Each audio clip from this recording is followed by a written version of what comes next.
Hi friends, ಎಲ್ಲರಿಗೂ ನಮಸ್ಕಾರ. ಬನ್ನಿ ಫ್ರೆಂಡ್ಸ್, ಶಾರದೆ ಸೀರಿಯಲ್ನ ಇವತ್ತಿನ ಸಂಚಿಕೆಯಲ್ಲಿ ಏನಾಗ್ತಿದೆ ಅಂತ ನೋಡ್ಕೊಬರೋಣ. ಅದಕ್ಕೂ ಮುಂಚೆ ಯಾರೆಲ್ಲ ನನ್ನ ವಿಡಿಯೋ ನೋಡ್ತಾ ಇದ್ದೀರಾ ಅವರೆಲ್ಲ ಪುಟ್ಟದೊಂದು ಲೈಕ್ ಮಾಡಿ, ಹಾಗೆ ಫಾಲೋ ಮಾಡೋದನ್ನ ಮರಿಬೇಡಿ. ಬನ್ನಿ ಸ್ಟಾರ್ಟ್ ಮಾಡೋಣ. ಮೊದಲಿಗೆ ಫ್ರೆಂಡ್ಸ್, ಇಲ್ಲಿ ಪಾಲಾಕ್ಷ ಹಾಸ್ಪಿಟ್ಲಿಗೆ ದಶರಥ ನೋಡೋಕ್ಕೆ ಅಂತ ಬಂದಿರಬೇಕಾದ್ರೆ ಪಾರಿಜಾತ ಇಲ್ಲಿಗೆ ಬ್ಯಾಕ್ ಬಂದೆ, ದಯವಿಟ್ಟು ಇಲ್ಲಿಂದ ಹೊರಟೋಗು ಅಂತ ಅನ್ಬೇಕಾದ್ರೆ ಅಮ್ಮ ದಶರಥ ಹೇಗಿದ್ದಾನೆ ಅಂತ ಕೇಳ್ತಾ ಇರ್ತಾನೆ. ದಶರಥ ಪ್ರಾಣಾಪಾಯದಿಂದ ಪಾರಾಗಿದ್ದಾನೆ, ಪ್ರಾಣಕ್ಕೇನು ತೊಂದರೆ ಇಲ್ಲ ಅಂತ ಡಾಕ್ಟರ್ ಹೇಳಿದ್ದಾರೆ. ಆದರೆ ಈ ಶಾರದಾ ಸಿದ್ದು ಮಾಡಿದ್ದೇನು, ತನ್ನ ಸ್ವಂತ ಮಾವನಿಗೆ ಶೂಟ್ ಮಾಡಿಬಿಟ್ರಲ್ಲ ಅಂತ ಅಂದಾಗ ಈ ಕಡೆ ಪಾಲಾಕ್ಷನಿಗೆ ಸಿಕ್ಕಾಬಟ್ಟೆ ಆಶ್ಚರ್ಯ ಆಗ್ತಾ ಇರುತ್ತೆ. ತುಂಬ ಯೋಚನೆ ಮಾಡಿ ಹೇಳ್ತಾ ಇರ್ತಾನೆ, ಅಲ್ಲಮ್ಮ, ಸಿದ್ದು ಆಗಲಿ ಶಾರದಾ ಆಗಲಿ ದಶರಥಕ್ಕೆ ಏನಕ್ಕೆ ಶೂಟ್ ಮಾಡ್ತಾರೆ, ಅವ್ರಿಗೇನಂತ ದ್ವೇಷ ಇದೆ ಅಂತ ಅಂದಾಗ ನನಗಂತೂ ಗೊತ್ತಿಲ್ಲ ಕಣೋ, ಇದು ಕಲಿಯುಗ, ಏನು ಬೇಕಾದರೂ ಆಗುತ್ತೆ ಅಂತ ಅಂದಾಗ ನೀವೇನೇ ಹೇಳಿ ಅಮ್ಮ, ನನಗಂತೂ ಅವರಿಬ್ರು ಶೂಟ್ ಮಾಡಿದ್ದಾರೆ ಅಂತ ನಂಬಕ್ಕಾಗ್ತಿಲ್ಲ ಅಂತ ಪಾರಿಜಾತನಿಗೆ ಹೇಳ್ಕೊತಾ ಇರ್ತಾನೆ. ಹಾಗೆ ಮತ್ತೊಂದು ಹೇಳ್ತಾ ಇರ್ತಾನೆ, ಅಮ್ಮ ನನಗೊಂದು ಸತ್ಯ ಹೇಳು, ಆ ಜಾಗದಲ್ಲಿ ಜ್ಯೋತಿಕಾ ರೋಹನ್ ಏನಾದರೂ ಇದ್ರ ಅಂತ ಅನ್ಬೇಕಾದ್ರೆ ಇದ್ರು ಕಣೋ ಅಂತ ಅಂದಾಗ, ಹಾಗಾದರೆ ನನಗೆ ಯಾಕೋ ಜ್ಯೋತಿಕನ ಮೇಲೆ ಅನುಮಾನ,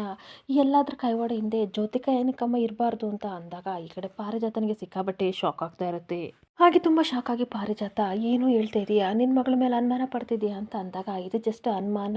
ಆದರೆ ಸತ್ಯ ಏನಿದೆ ನನಗಂತೂ ಗೊತ್ತಿಲ್ಲ. ಒಂದು ವೇಳೆ ಸಿದ್ದು ಶಾರದನಿಗೆ ತೊಂದರೆ ಕೊಡೋಕ್ಕೋಸ್ಕರ ಜ್ಯೋತಿಕಾ ಏನಾದರೂ ಈ ರೀತಿ ಮಾಡಿದ್ದಾಳೆ ಅಂತ ನನಗೆ ಗೊತ್ತಾದರೆ ಮಗಳು ಅಂತಲೂ ನೋಡಲ್ಲ, ಅವಳನ್ನ ನಾನು ಯಾವತ್ತೂ ಕ್ಷಮಿಸಲ್ಲ ಅಂತ ಹೇಳ್ತಾ ಇದ್ರೆ ಪಾರಿಜಾತನಿಗೆ ಅವ್ರ ಮಾತು ಕೇಳಿ ಸಿಕ್ಕಾಬಟ್ಟೆ ಟೆನ್ಷನ್ ಆಗ್ತಾ ಇರುತ್ತೆ. ಹಾಗೆ ಮತ್ತೆ ಕೋಪ ಮಾಡ್ಕೊಂಡು ಬೈತಾ ಇರ್ತಾಳೆ, ಅಲ್ಲ ಅಪ್ಪನಾಗಿ ಮಗಳ ಮೇಲೆ ಈ ರೀತಿ ಅನುಮಾನ ಪಡ್ತಿದೆಯಲ್ಲ, ಯಾಕೋ ಏನಾಗಿದೆ ನಿನಗೆ, ಅವಳಿಗೇನಾದ್ರೂ ವಿಷಯ ಗೊತ್ತಾದರೆ ಎಷ್ಟು ಟೆನ್ಷನ್ ಮಾಡ್ಕೋತಾಳೆ ಗೊತ್ತಾ,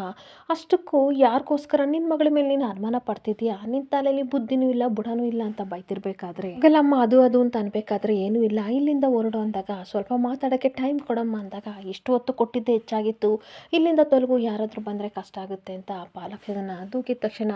ಬೇಜಾರಿಂದ ಪಾಲಾಕ್ಷ ಹೋಗ್ತಾ ಇರ್ತಾನೆ. ಪಾಲಾಕ್ಷ ಹೋದ್ಮೇಲೆ ಇವಳು ಯೋಚನೆ ಮಾಡ್ತಾ ಇರ್ತಾಳೆ, ಅಲ್ಲ ಅಷ್ಟಕ್ಕೂ ಪಾಲಾಕ್ಷ ಯಾಕೆ ಈ ರೀತಿ ಯೋಚನೆ ಮಾಡ್ದ, ಏನಾದರೂ ನಮ್ಮ ಗೋಲ್ಡಿ ದಶರಥನ ಶೂಟ್ ಮಾಡಿಬಿಟ್ಲಾ, ಅಯ್ಯೋ ದೇವ್ರೆ, ಆ ರೀತಿ ಖಂಡಿತ ಅವಳೇನಾದರೂ ಮಾಡೋಕ್ಕೆ ಸಾಧ್ಯನಾ, ಇಲ್ಲ ಅವಳಿಗೆ ಮುಂಗೋಪ ಇದೆ, ಕೋಪ ಬರುತ್ತೆ, ಕೂಗಾಡ್ತಾಳೆ, ಆದರೆ ಒಬ್ಬರನ್ನ ಸಾಯಿಸೋ ಮಟ್ಟಕ್ಕೆ ಅವಳು ಕೆಟ್ಟವಳಲ್ಲ, ಏನೇ ಆಗಲಿ ಅವಳ ಹತ್ರನೇ ಈ ವಿಷಯನ ಡಿಸ್ಕಷನ್ ಮಾಡೋಣ, ಆವಾಗ ನನಗೆ ಕ್ಲಾರಿಟಿ ಸಿಗುತ್ತೆ, ಈ ರೀತಿ ಟೆನ್ಷನ್ ಮಾಡ್ಕೊಂಡ್ರೆ ನನಗೂ ಚಿಡಿಯುತ್ತೆ ಅಂತ ಹೋಗ್ತಾ ಇರ್ತಾಳೆ. ಹಾಗೆ ಮತ್ತೆ ಇನ್ನೊಂದು ಕಡೆ ಜೊತೆಗನ ಕೈ ಹಿಡ್ಕೊಂಡು ಬರ್ತಿರ್ಬೇಕಾದ್ರೆ ಗ್ರಾನಿ ನನ್ನ ಕೈ ಬಿಡಿ, ಎಲ್ಲಿ ಕರ್ಕೊಂಡು ಹೋಗ್ತಿದ್ದೀರಾ ಅಂತ ಕಿರ್ಚಾಡ್ತಾ ಇರ್ತಾಳೆ. ನಿನ್ನ ಹತ್ರ ಮಾತಾಡಬೇಕು ಬಾ ಅಂತ ಅನ್ಬೇಕಾದ್ರೆ ಅಲ್ಲೇ ಮಾತಾಡಿ ಬಂದಿತ್ತಲ್ಲ ಇಲ್ಲಿಗೆ ಯಾಕೆ ಅಂತ ಅಂದಾಗ ಅಲ್ಲಿ ಈ ವಿಷಯನ ಮಾತಾಡೋಕ್ಕಾಗಲ್ಲ, ಅದಕ್ಕೆ ಇಲ್ಲಿ ಬಂದಿದ್ದೀನಿ ಅಂತ ಅನ್ಬೇಕಾದ್ರೆ ಯಾವ ಸತ್ಯ ಯಾವ ವಿಷಯದ ಬಗ್ಗೆ ಕೇಳ್ತಿದ್ದೀರಾ ಅಂತ ಅಂದಾಗ ನನ್ನ ಹತ್ರ ಯಾವ ವಿಷಯನ ನೀನು ಮುಚ್ಚಿಡಬಾರ್ದು, ಡೈರೆಕ್ಟಾಗಿ ಹೇಳಬೇಕು, ದಶರಥನಿಗೆ ಏನಾದ್ರು ಮಾಡಿಸಿದ್ಯಾ ಅಥವಾ ಅದರಲ್ಲಿ ನಿನ್ನ ಕೈವಾಡ ಇದೆಯಾ ಅಂತ ಅಂದಾಗ ಅವಳಿಗಂತೂ ಸಿಕ್ಕಾಪಟ್ಟೆ ಶಾಕ್ ಆಗ್ತಾ ಇರುತ್ತೆ. ತುಂಬ ಟೆನ್ಷನ್ ಮಾಡ್ಕೊಂಡು ಆ ಕಡೆ ಜೊತೆಗೆ ನೋಡ್ತಿರ್ಬೇಕಾದ್ರೆ ದಶರಥನಿಗೆ ಶೂಟ್ ಮಾಡ್ತಿದ್ದು ನೀನೇ ಅಂತ ಅಂದಾಗ ಮತ್ತಷ್ಟು ಶಾಕ್ ಆಗಿ ಗ್ರಾನಿ ಮುಖನ ನೋಡ್ತಾ ಇರ್ತಾಳೆ. ಹಾಗೆ ಸ್ವಲ್ಪ ಪ್ಯಾನಿಕ್ ಆಗಿಬಿಟ್ಟು ಹೇಳ್ತಾ ಇರ್ತಾಳೆ, ಅಯ್ಯೋ ಗ್ರಾನಿ, ಏನಿದ್ದು ನೀವು, ನಿಮ್ಮ ಗೋಲ್ಡಿ ನಾನು ನಿಮ್ಮ ಮೇಲೆ ಅನುಮಾನ ಪಡ್ತಿದ್ದೀರಲ್ಲ, ನನ್ನ ಗ್ರಾನಿಯಾಗಿ ನೀವು ಈ ಥರ ಅನುಮಾನ ಪಡಬೇಡಿ ಅಂತ ವಾದ ಮಾಡ್ತಾ ಇರ್ತಾಳೆ. ಅಷ್ಟಕ್ಕೂ ಗ್ರಾನಿ, ನಮ್ಮಪ್ಪನ ಮೇಲೆ ನಾನೇನಾದರೂ ಶೂಟ್ ಮಾಡ್ತೀನಿ, ಅಷ್ಟಕ್ಕೂ ನಿಮಗೇನಕ್ಕೆ ಅನುಮಾನ ಬಂತು ಅಂತ ಅಂದಾಗ ಯಾರಿಗೆ ಗೊತ್ತು ಗೋಲ್ಡಿ, ಸಿದ್ದು ಮತ್ತು ಶಾರದಾ ಮೇಲೆ ಅನುಮಾನ ಬರಲಿ, ಅವರು ಪರ್ಮನೆಂಟಾಗಿ ಜೈಲಲ್ಲಿ ಇರಲಿ ಅಂತ ನೀನು ಮಾಡಿಸಿದ್ರು ಮಾಡ್ತಿರ್ತೀಯ ಅಲ್ವಾ ಅಂದಾಗ ಅವಳಿಗಂತೂ ಸಿಕ್ಕಾಬಟ್ಟೆ ಶಾಕ್ ಮೇಲೆ ಶಾಕ್ ಆಗ್ತಾ ಇರುತ್ತೆ. ಹಾಗೆ ಮತ್ತೆ ಕೋಪ ಮಾಡ್ಕೊಂಡು ಹುಚ್ಚುಚ್ಚಾಗಿ, ಯಾಕೆ ಗ್ರಾನಿ ಈ ರೀತಿ ಮಾತಾಡ್ತಾ ಇದ್ದೀರಾ, ಸಿದ್ದು ಶಾರದಾ ಮೇಲೆ ಕೋಪ ಇದೆ ಹಂಗಂತ ಅಪ್ಪನಿಗೆ ಏನಾದರೂ ಶೂಟ್ ಮಾಡಿಸ್ತೀನಾ, ಅಷ್ಟು ಕೆಟ್ಟವಳ, ನಿಮ್ಮ ಗೋಲ್ಡಿ ಈ ಥರ ಎಲ್ಲ ಮಾಡ್ತಾಳೆ ಅಂದರೆ ನೀವು ನಂಬ್ತೀರಾ ಅಂತ ವಾದ ಮೇಲೆ ವಾದ ಮಾಡ್ತಾ ಇರ್ತಾಳೆ. ಹೀಗೆ ಪಾರಿಜಾತನ ಸ್ವಲ್ಪ ಕೋಪ ಮಾಡ್ಕೊಂಡು ಹೇಳ್ತಾ ಇರ್ತಾಳೆ, ಈ ಮಧ್ಯದಲ್ಲಿ ನೀನು ಮಾಡ್ತಿರೋ ಕೆಲಸ ಎಲ್ಲ ನೋಡಿದರೆ ಇದೇ ಪಕ್ಕ ನಿಜ ಅಂತ ನನಗೆ ಅನ್ನಿಸ್ತಿದೆ ಅಂತ ಅಂದಾಗ ಇವಳಿಗಂತೂ ಸಿಕ್ಕಾಪಟ್ಟೆ ಶಾಕ್ ಆಗಿ, ಏನು ಗ್ರಾನಿ ಈ ರೀತಿ ಮಾತಾಡ್ತಿದ್ದೀರಾ ಅಂತ ಇರ್ತಾಳೆ. ಇನ್ನೇನು ಮತ್ತೆ ನೀನು ಆ ರೋಹನ್ ಜೊತೆ ಮಾತಾಡೋದನ್ನ ನಾನು ಕೇಳಿಸ್ಕೊಂಡೆ ಅಂತ ಅಂದಾಗ, ವಾಟ್, ಏನು ಕೇಳಿಸ್ಕೊಂಡ್ರಿ, ನಾವೇನಂತದ್ದು ಮಾತಾಡಿದ್ವಿ ಅಂತ ಅಂದಾಗ, ನೀನು ರೋಹನ್ ಜೊತೆ ಮಾತಾಡ್ತಿದ್ದೆ ತಾನೇ, ಆ ಸಿದ್ದುಗೆ ಬೇಲ್ ಸಿಗಬಾರ್ದು, ಹೇಗಾದರೂ ಮಾಡಿ ಲಾಯರ್ನ ಕೊಂಡ್ಕೋ, ಹಾಗೆ ಹೇಗೆ ಅಂತ ಮಾತಾಡ್ತಿದ್ದೆಲ್ಲ, ನಾನು ಅದನ್ನು ಕೇಳ್ಕೊಂಡೆ ಅಂತ ಅಂದಾಗ, ಹಾಗಾದ ಮಾತ್ರಕ್ಕೆ ನಮ್ಮ ಅಪ್ಪನ ನಾನು ಶೂಟ್ ಮಾಡಿಸ್ತಿದ್ದೀನ, ನನ್ನ ಪಿತ್ತ ನತ್ತಿಗೆ ಇರೋ ರೀತಿ ನೀವು ಮಾತಾಡಬೇಡಿ, ಏನೇನು ಮಾತಾಡಬೇಡಿ, ಹುಚ್ಚುಚ್ಚು ಥರ ಆಡಬೇಡಿ ಅಂತ ಕೂಗಾಡ್ತಾ ಇರ್ತಾಳೆ. ಹಾಗೆ ಮತ್ತೆ ಕೋಪ ಮಾಡಿಕೊಂಡು ಜೊತೆಗೆ ಹೇಳ್ತಾ ಇರ್ತಾಳೆ, ನನ್ನ ಡ್ಯಾಡ್ಗೆ ಈ ರೀತಿ ಮಾಡಿದ್ರಲ್ಲ, ಅವರಿಗೆ ಈ ಪರಿಸ್ಥಿತಿ ಬರೋಕ್ಕೆ ಕಾರಣ ಆದವ್ರನ್ನ ಸುಮ್ಮನೆ ಬಿಡಬಾರ್ದು ಅಂತ ರೋಹನ್ ಜೊತೆ ಮಾತಾಡ್ತಿದ್ದೆ ಅಷ್ಟೇ, ಸುಮ್ಮನೆ ಏನೇನೋ ನೀವು ಯೋಚನೆ ಮಾಡಬೇಡಿ, ನನ್ನ ವಿಷಯಕ್ಕೆ ಬಂದರೆ ನಾನು ಸರಿ ಇರಲ್ಲ, ಮೈಂಡ್ ಇಟ್ ಅಂತ ಕೋಪ ಮಾಡಿಕೊಂಡು ಅಲ್ಲಿಂದ ಹೊರಟೋಗ್ತಿದ್ರೆ ಪಾರಿಜಾತನಿಗೆ ಮಾತ್ರ ಸಿಕ್ಕಾಬಟ್ಟೆ ಟೆನ್ಷನ್ ಆಗ್ತಾ ಇರುತ್ತೆ. ಹಾಗೆ ಜ್ಯೋತಿಕಾ ಕೋಪ ಮಾಡ್ಕೊಂಡು ಹೋದ್ಮೇಲೆ ಪಾರಿಜಾತ ಯೋಚನೆ ಮಾಡ್ತಾ ಇರ್ತಾಳೆ, ನೀನೇನೇ ಅನ್ನು ಗೋಲ್ಡಿ, ಆದರೆ ಖಂಡಿತ ನೀನು ಸತ್ಯನ ಮುಚ್ಚಿಡ್ತಿದ್ಯಾ ಅಂತ ನನಗೆ ತುಂಬ ಚೆನ್ನಾಗಿ ಅರ್ಥ ಆಗ್ತಿದೆ, ಒಂದಲ್ಲ ಒಂದು ದಿನ ಸತ್ಯ ಆಚೆ ತಂದೆ ತರ್ತೀನಿ, ಈ ಪಾರಿಜಾತ ನೀನು ಹೇಳಿದನ್ನೆಲ್ಲ ನಂಬೋಷ್ಟು ದಡ್ಡಿ ಅಲ್ಲ ಅಂತ ಮನಸ್ಸಲ್ಲಿ ಯೋಚನೆ ಮಾಡ್ತಾ ಇರ್ತಾಳೆ. ಇನ್ನೊಂದು ಕಡೆ ಶಾರದಾ ಆಲ್ರೆಡಿ ಕೋರ್ಟ್ ಹತ್ರ ಬಂದು ಸಿದ್ದುಗೋಸ್ಕರ ವೆಯ್ಟ್ ಮಾಡ್ತಿರ್ಬೇಕಾದ್ರೆ ಶಾರದಾ ಕಡೆ ಲಾಯರ್ ಬಂದು ನಮಸ್ಕಾರ ಮಾಡ್ತಾ ಇರ್ತಾರೆ. ನಮಸ್ಕಾರ ಸರ್ ಅಂತ ಇಬ್ಬರು ಮಾತಾಡ್ಕೊತಿರ್ಬೇಕಾದ್ರೆ ಅಷ್ಟೊತ್ತಿಗೆ ತಾತ ಜ್ಯೋತಿಕಾ ಸುಮಿತ್ರಾ ಕಾರ್ ಇಳಿದು ಬರ್ತಾರೆ. ಹಾಗೆ ತುಂಬ ಬೇಜಾರಿಂದ ಶಾರದಾ ಸುಮಿತ್ರ ಮುಖನ ನೋಡ್ತಾ ಇರಬೇಕಾದ್ರೆ ತಾತ ಹೇಳ್ತಾ ಇರ್ತಾರೆ, ನಮಗೆ ಸಂಬಂಧ ಇಲ್ದವ್ರ ಜೊತೆ ಮಾತಾಡೋಕ್ಕೆ ನನಗಿಷ್ಟ ಇಲ್ಲ ಬಾ ಸುಮಿತ್ರ ಅಂತ ಅನ್ಬೇಕಾದ್ರೆ, ನನ್ನ ಗಂಡನ ಪ್ರಾಣಕ್ಕೆ ಕುತ್ತು ತಂದವ್ರನ್ನ ನೋಡೋಕ್ಕೂ ನನಗಿಷ್ಟ ಇಲ್ಲ ಮಾವ ಅಂತ ಹೇಳ್ತಾ ಇದ್ರೆ ಶಾರದನಿಗಂತೂ ಸಿಕ್ಕಾಬಟ್ಟೆ ಅಳು ಬರ್ತಾ ಇರುತ್ತೆ. ಹಾಗೆ ಮತ್ತೆ ಸಿಕ್ಕಾಬಟ್ಟೆ ಕೋಪ ಮಾಡ್ಕೊಂಡು ನಂಬಿಕೆ ದ್ರೋಹ ಮಾಡ್ಬಿಟ್ಲು ಇವಳು. ತಾಯಿ ಪ್ರೀತಿಗೆ ಇಂಥವ್ರ ಹತ್ರ ಬೇರೆನೇ ಇಲ್ಲ ಮಾವ ಅಂತ ಅಂದಾಗ ಶಾರದಾ ಏನು ಮಾತಾಡದೆ ಕಣ್ಣೀರು ಹಾಕೊಂಡು ಸುಮಿತ್ರ ಮುಖನ ನೋಡ್ತಾ ಇದ್ರೆ ಅಷ್ಟೊತ್ತಿಗೆ ತಾತನ ಕಡೆ ಲಾಯರು ಸಹ ಬರ್ತಾ ಇರ್ತಾರೆ. ಅಲ್ಲ ಸರ್ ಅಂತ ಅನ್ಬೇಕಾದ್ರೆ ವಿನಯ್ ಅವರೆಲ್ಲ ರೆಡಿನ ಅಂತ ತಾತ ಕೇಳ್ತಿರ್ಬೇಕಾದ್ರೆ ಅಷ್ಟೊತ್ತಿಗೆ ಪೊಲೀಸ್ ಇನ್ಸ್ಪೆಕ್ಟರು ಸಿದ್ದನ ಜೀಪಲ್ಲಿ ಕರ್ಕೊ ಬರ್ತಾರೆ. ಸಿದ್ದನ ನೋಡಿದ ತಕ್ಷಣ ಶಾರದನಿಗಂತೂ ಸಿಕ್ಕಾಬಟ್ಟೆ ಕಣ್ಣೀರು ಬರ್ತಾ ಇರಬೇಕಾದ್ರೆ ಸುಮಿತ್ರ ಮಾತ್ರ ಏನು ಆಗೇ ಇಲ್ಲ ಅನ್ನೋ ರೀತಿ ಸುಮ್ಮನೆ ನಿಂತ್ಕೊಂಡು ಸಿದ್ದನ ನೋಡ್ತಾ ಇರ್ತಾರೆ. ಇನ್ನೊಂದು ಕಡೆ ಸಿದ್ದನು ಸಹ ಒಳಗಡೆ ಸಂಕಟ ಪಟ್ಕೊಂಡು ಶಾರದಾ ಮುಖನ ನೋಡ್ತಾ ಇದ್ರೆ ಶಾರದಾ ಮಾತ್ರ ಒಳಗೆ ಕಣ್ಣೀರು ಹಾಕೊಂಡು, ಅಯ್ಯೋ ದೇವ್ರೆ, ಇವರು ಒಂದು ಇರುವೆಗೂ ಸಹ ನೋವು ಕೊಟ್ಟವರಲ್ಲ, ಅಂಥವ್ರಿಗೆ ನನ್ನಿಂದ ಇಂಥ ಶಿಕ್ಷೆ ಬಂತಲ್ಲ, ಏನಪ್ಪ ಮಾಡಲಿ ಅಂತ ಕಣ್ಣೀರು ಹಾಕ್ತಾ ಇರ್ತಾಳೆ. ಹಾಗೆ ಶಾರದಾ ಕಣ್ಣೀರು ಹಾಕೊಂಡು ಸಿದ್ದು ಹತ್ರ, ಸರ್ ನಿಮ್ಮನ್ನ ಇಂಥ ಪರಿಸ್ಥಿತಿಲಿ ನೋಡೋಕೆ ನನ್ನ ಕೈಲಿ ಆಗ್ತಾ ಇಲ್ಲ, ಇದಕ್ಕೆಲ್ಲ ನಾನೇ ಕಾರಣ ಆಗಿಬಿಟ್ಟೆ, ನಿಮ್ಮ ಪರಿಸ್ಥಿತಿಗೆ ನಾನೇ ಕಾರಣ ಅಂತ ಅಂದಾಗ ಹಾಗೆಲ್ಲ ಅನ್ಬೇಡಿ, ನೀವು ಈ ರೀತಿ ಸಂಕಟ ಪಡಬೇಡಿ, ಈ ರೀತಿ ಕಣ್ಣೀರು ಹಾಕಿದರೆ ಖಂಡಿತ ನನಗೆ ಒಳ್ಳೇದಾಗಲ್ಲ, ನೀವು ನಗ್ನಗ್ತಾ ಇದ್ದರೆ ಎಲ್ಲದಕ್ಕೊಂದು ಸೊಲ್ಯೂಷನ್ ಸಿಗುತ್ತೆ, ದಯವಿಟ್ಟು ನಗಾಡಿ ಅಂತ ಅನ್ಬೇಕಾದ್ರೆ, ಏಕೆ ಸರ್ ನಗಾಡ್ಲಿ, ಮನ್ಸಲ್ಲಿ ಇಷ್ಟೊಂಥರ ದುಃಖ ಇದೆ, ನನ್ನ ಕೈಲಂತೂ ಏನು ಮಾಡಬೇಕಂತ ಗೊತ್ತಾಗ್ತಿಲ್ಲ ಅಂತ ಕಣ್ಣೀರು ಹಾಕ್ತಾ ಇರ್ತಾಳೆ. ಏನು ಗೊತ್ತಾ ಸರ್, ರಾಜ್ಕುಮಾರ್ ಆಗಿ ಬದುಕಿದ್ದ ನೀವನ್ನ ಗುಡಿಸ್ಲಿಕ್ಕೆ ಕರ್ಕೊಬಂದೆ, ಆ ಗುಡಿಸ್ದಲ್ಲಿದ್ದರೂ ಸಹ ನೆಮ್ಮದಿಯಾಗಿರೋಕ್ಕಾಗ್ದಲೇ ಜೈಲಿಗೆ ತಳ್ಳಿಬಿಟ್ಟೆ ಸರ್, ನನ್ನ ದುರಾದೃಷ್ಟನೋ ಅಥವಾ ನನ್ನಂಥವ್ಳ ಜೊತೆ ಕೈ ಹಿಡಿದು ನೀವು ಬಂದರಲ್ಲ ಆ ಕೆಟ್ಟ ದೃಷ್ಟನೋ ಒಂದು ಗೊತ್ತಿಲ್ಲ ಅಂತ ಹೇಳ್ತಿರ್ಬೇಕಾದ್ರೆ ಸಿದ್ಧಿಗಂತೂ ಸಿಕ್ಕಾಪಟ್ಟೆ ಸಂಕಟ ಆಗ್ತಾ ಇರುತ್ತೆ. ಹಾಗೆ ಸಿದ್ದು ಶಾರದನ ಕಣ್ಣೀರೊರೆಸಿ ಹೇಳ್ತಾ ಇರ್ತಾನೆ, ಬೇಜಾರು ಮಾಡ್ಕೋಬೇಡಿ, ಆಲ್ರೆಡಿ ನಾವು ಕೋರ್ಟ್ ಹತ್ರ ಬಂದಿದ್ದೀವಿ, ಎಲ್ಲದೂ ಒಳ್ಳೇದಾಗೇ ಆಗುತ್ತೆ, ಈ ಜಗತ್ತಿನ ಮುಂದೆ ಈ ಬೇಡಿ ಹಾಕಿರೋ ಬಂಧನ ಖಂಡಿತ ಒಂದಲ್ಲ ಒಂದಿನ ಕಳಚಿಬಿಡುತ್ತೆ, ದೇವ್ರಿದ್ದಾನೆ ಅಂತ ಸಮಾಧಾನ ಮಾಡ್ತಾ ಇರ್ತಾನೆ. ಹಾಗೆ ಇಲ್ಲಿ ಬಂದಿದ್ದೀವಲ್ಲ ಖಂಡಿತ ಒಳ್ಳೇದಾಗುತ್ತೆ ಅಂತ ನಾನು ಅಂದ್ಕೊಂಡಿದ್ದೀನಿ, ನಂಬಿದ್ದೀನಿ ಅಂತ ಅನ್ಬೇಕಾದ್ರೆ ಏನೋ ಗೊತ್ತಿಲ್ಲ ಸರ್, ಸಮಾಧಾನ ಮಾಡ್ಕೋಬೇಕಷ್ಟೇ ಅಂತ ಅಂದಾಗ, ನೀವೇ ನನ್ನ ಶಕ್ತಿ, ದಯವಿಟ್ಟು ಸಮಾಧಾನ ಮಾಡ್ಕೊಳ್ಳಿ ಅಂತ ಹೇಳ್ತಾ ಇರ್ತಾನೆ. ನಾನೇನು ಹೇಗೋ ಸಮಾಧಾನ ಮಾಡ್ಕೋತೀನಿ ಸರ್. ಅಂದರೆ ದೀಪು ಮನೇಲಿ 100 ಪ್ರಶ್ನೆನ ಕೇಳ್ತಾ ಇದ್ದಾಳೆ, ಅಪ್ಪ ಎಲ್ಲಿ, ನನ್ನಿಂದ ಏನಕ್ಕೆ ಮನೆಗೆ ಬಂದಿಲ್ಲ, ಎಲ್ಲೋದ್ರು, ಫೋನ್ ಮಾಡಿಕೊಡಿ ಅಂತ ಈ ಥರ 100 ಪ್ರಶ್ನೆನ ಕೇಳ್ತಾ ಇದ್ದಾಳೆ.